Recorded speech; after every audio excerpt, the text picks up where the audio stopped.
बिस्मिल्लाहिर्रहमानिर्रहीम। अस्सलाम वालेकुम नाजरीन, मैं हूं नदीम खालिद। नाजरीन, सुप्रीम कोर्ट में आज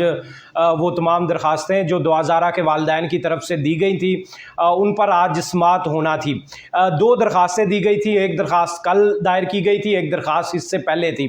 जो पहले वाली दरख्वास्त थी वो हाई कोर्ट का जो फ़ैसला आया था उस फ़ैसले के ख़िलाफ़ थी। उसमें दुआ ज़ारा का जो ये निकाह था इसको गैर कानूनी करार देने के लिए ये दरख्वास्त दायर की गई थी कि बच्ची की उम्र कम है और उसका ये निकाह कानूनी नहीं है और इसी वजह से इसको गैर कानूनी करार दिया जाए। और दूसरी दरख्वास्त दुआ ज़ारा के इंटरव्यूज़ के हवाले से थी कि जो वो इंटरव्यूज़ दे रही है ये प्लांटेड इंटरव्यूज़ हैं और ये एक मनसूबा बंदी के तहत ये इंटरव्यूज़ करवाए जा रहे हैं और इस पर भी आज समाअत होना थी। जब समाअत शुरू हुई तो समाअत में वहाँ पर जो इनके वकील हैं दुआ ज़ारा के जबरान नासिर, उन्होंने आर्गूमेंट्स देते हुए कहा कि बच्ची की उम्र कम है और ये जो मेडिकल रिपोर्ट थी ये भी इसकी भी तस्दीक शुदा ये रिपोर्ट नहीं थी,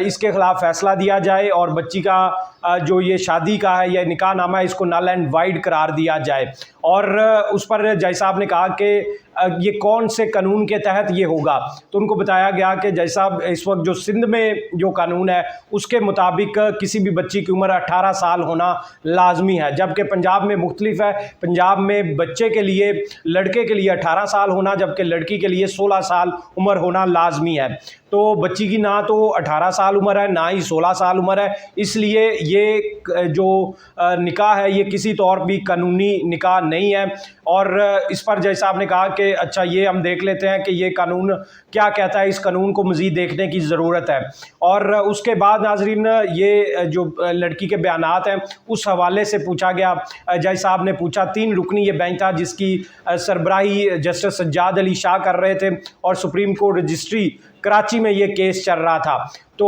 उस पर जस्टिस सज्जाद अली शाह और दूसरे जस्टिस साहबान जो हैं उन्होंने पूछा, उन्होंने कहा कि बच्ची के बयानात क्या हैं, तो उसको जज साहबान को बताया गया कि मुअज़्ज़ज़ जज साहबान बच्ची ने जो बयानात दिए हैं सिंध में वहाँ पर उसने कहा है कि वो खुश है और अपनी मर्ज़ी से रहना चाहती है, जबकि जो उसने लाहौर हाई कोर्ट के अंदर बयानात दिए हैं उनके मुताबिक जो 164 के जो बयानात थे उसमें भी उसने अपने शोहर के हक़ में ही बयानात दिए हैं। तो जिस पर जज साहब ने कहा कि वो लड़की किसी की प्रॉपर्टी नहीं है, चाहे वो वालिद ही क्यों ना हो, वो ना तो भैंस है ना बकरी है कि जिसका दिल किया जिसने ख़रीद लिया उसकी हो गई। तो इसी आर्ग्यूमेंट को देखते हुए ये भी वालिदैन के तो ये ख़िलाफ़ जाता ही है, लेकिन इस पर यह भी है कि जज साहबान ये भी देखना चाहिए था कि बच्ची को ले गए हैं तो वो बच्ची कोई बकरी तो नहीं है कि जिसको जो ले जाए और जिसने अपने पास रख ली और वो उसी की हो गई। तो इस पर भी देखने की ज़रूरत है। और उसके बाद अदालतों ने कहा कि ये जो फ़ैसला हम आज शाम तक ये फ़ैसला दे देंगे और ये फ़ैसला क्या होगा वो फ़ैसला भी देखा जाएगा। और जबकि जज साहबान ने एक और भी ऑप्शन दी, उन्होंने कहा कि ये बताएं, उनके वालिद को कहा कि अगर आपकी मुलाकात यहाँ पर 4 घंटे 5 घंटे या 8 घंटे या पूरा दिन ही आप कह लें कि पूरा दिन ही अगर आपकी मुलाकात करवा दें तो फिर आपका रद्द-ए-अमल क्या होगा, कि क्या फिर बच्ची जो आपसे बात करेगी क्या उसको आप मान लेंगे, वही फ़ैसला फिर हतमी होगा। तो इस पर भी जो उनके वालिद हैं उन्होंने कहा कि वो ये नहीं चाहते कि उनकी बच्ची जो है वो बयानात जो उनके सामने दे वही हूँ या उसके बाद दोबारा बयान रिकॉर्ड किए जाएँ, क्योंकि बच्ची इस वक्त इस ज़हनी सूरत हाल में से जिसमें से गुज़र रही है तो उनको इस हालत में यकीन है कि वो बच्ची कोई भी ऐसा बयान उनके ख़िलाफ़ फ़िलहाल नहीं देगी। और दूसरा ये भी हो सकता है कि बच्ची वहाँ पर बैठे और अपने वालिदैन के साथ बैठी रहे और उसके बाद वो आकर बाहर कहे कि, तो उन्होंने कहा कि वो इस तरह की कोई नहीं चाहते, वो चाहते हैं कि बच्ची जो भी कानून के मुताबिक फ़ैसला होना चाहिए, उनकी बच्ची अभी कम उम्र है और कम उम्र बच्ची के मुताबिक कानून क्या कहता है उसके मुताबिक फ़ैसला होना चाहिए और मेडिकल रिपोर्ट पर हमें यकीन नहीं। तो फिर उन्होंने कहा चलें ठीक है, हम मेडिकल एक बोर्ड तश्कील दे देते हैं, वो मेडिकल बोर्ड फ़ैसला कर लेगा कि क्या इसमें बच्ची की उम्र का दोबारा से तयन किया जाएगा। और उसके बाद ये अभी फ़ैसला आना नाजरीन बाकी है, फ़ैसला रात को ही आएगा और उसमें पता लग जाएगा कि क्या फ़ैसला आता है। ताहम इसमें ये जो अब आर्ग्यूमेंट्स हुए हैं, दलाइल दिए गए हैं, उसमें कुछ चीज़ें नज़र आती हैं। उसमें मेडिकल बोर्ड तश्कील दिया जाएगा, वो मेडिकल बोर्ड दोबारा से तयन करेगा। और उसके बाद ये भी आपने नाजरीन याद रखना है कि हाई कोर्ट के अंदर जब कोई केस चला जाता है और कोई उस पर शॉर्ट डिसीजन आ जाता है तो उसके बाद ट्रायल भी चलना होता है। اور وہ اس ٹرائل میں جو تمام آرگیومنٹس ہیں ان کو دوبارہ سے ثابت کیا جائے گا. ابھی تو ایک دفعہ جج صاحبان نے وہ فیصلہ کر دیا لیکن اس کا بھی ٹرائل ہونا باقی ہے, اور جب وہ ٹرائل ہوگا تو اس میں تو سارا کچھ واضح ہو جائے گا. یہ والدین اس حوالے سے پر امید ہیں, لیکن وہ ریلیف چاہ رہے تھے کوئی سپریم کورٹ سے کہ سپریم کورٹ انہیں کوئی ریلیف دے دے اس طرح کا کہ ان کی بچی فی الحال ان کے گھر واپس آ جائے, اس کے بعد جو ٹرائل ہے وہ چلتا رہے. لیکن بہرحال سپریم کورٹ نے ایسا کوئی اپنا ارادہ ظاہر نہیں کیا وہاں پر. ان تمام دلائل سے یہی لگتا ہے کہ بچی جو ہے وہ واپس اپنے والدین کے پاس آ جائے. تو اس پر اب ناظرین یہ ہوگا کہ جو بچی ہے وہ اپنے والدین کے پاس تو فی الحال نہیں آئے گی, لیکن ٹرائل کے بعد جو فیصلہ ہوگا اس پر تمام آرگیومنٹ جس طرح کے وہ ثبوت دکھا بھی رہے ہیں اپنی شادی کے حوالے سے, اپنے نکاح کے حوالے سے, اور تمام ڈیٹس اور شادی کی تصویریں اور شادی کا اس دن ویڈیو جو بنی ہے اس میں بھی بہت ساری چیزیں اس طرح کی ہیں جو کہ مہدی علی کاظمی صاحب کے اس آرگیومنٹ کو سپورٹ کریں گی کہ ان کی شادی جو دعا بتا رہی ہے وہ غلط ڈیٹ بتا رہی ہے, جبکہ اصلی ڈیٹ وہی ہے جو مہدی کاظمی بتا رہے ہیں. تو سپریم کورٹ کا جب یہ فیصلہ آئے گا تو اس حوالے سے اس میں خوش آئند بات یہ بھی ہے کہ میڈیکل بورڈ بن جائے گا. میڈیکل بورڈ دوبارہ سے تحقیقات کرے گا اور اس میں وہ بچی کی عمر کا صحیح تعین کر لے گا. جب یہ صحیح تعین ہو جائے گا تو پھر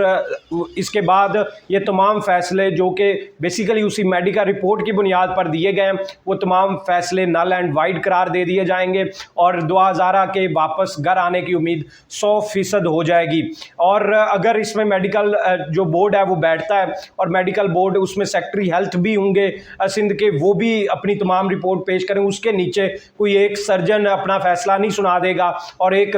دن کہا گیا اگلے دن ہی جو ہے وہ میڈیکل رپورٹ بن کے آ گئی اور اس میں بچی کی عمر کا تعین کر لیا. تو یہ اتنا آسان نہیں ہے, اور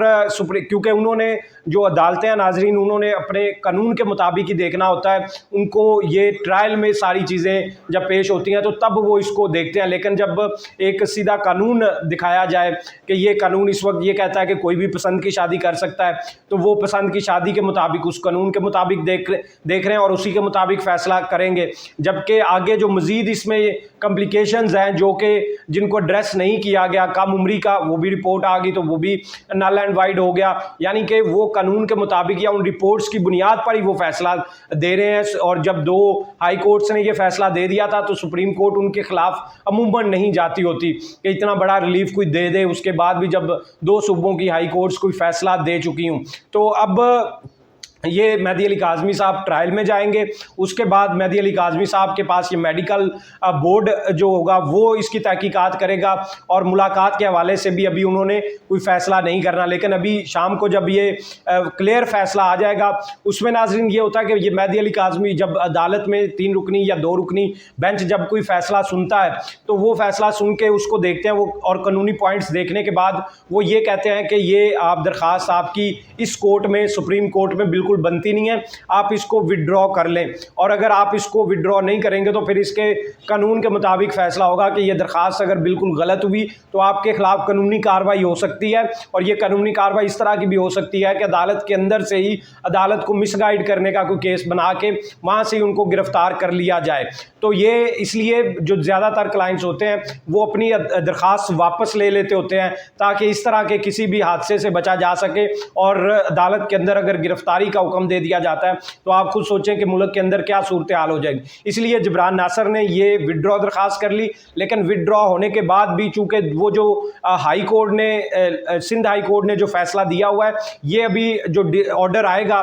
یہ سپریم کورٹ کا, یہ ہائی کورٹ میں یہ آرڈر جائے گا اور اس پہ تمام ڈیسیجن لکھا جائے گا, اور اس میں یہ بھی آرڈرز یہ جا سکتے ہیں کہ میڈیکل بورڈ بنایا جائے اور تمام تحقیقات کی جائے. مزید ابھی اس کا فیصلے کا انتظار ہے, اس کو دیکھتے ہیں کہ اس میں کیا آتا ہے. اس کے بعد سچویشن واضح ہوگی, اس میں ریویو میں بھی یہ جا سکتے ہیں اسی سپریم کورٹ میں, اور اس کے بعد ہائی کورٹ میں ٹرائل میں بھی جا سکتے ہیں. لیکن اندر مجھے امید ہے کہ 2-3 چیزیں ایسی ضرور ہیں اس میں کہ جو مہدی علی کاظمی صاحب کے حق میں جائیں گی, اور اس سے ان کو ایک نئی جو ڈسٹنس آپ سمجھ لیں کہ ایک نئی جہت مل جائے گی جس کی طرف وہ دوبارہ سے اپنا کیس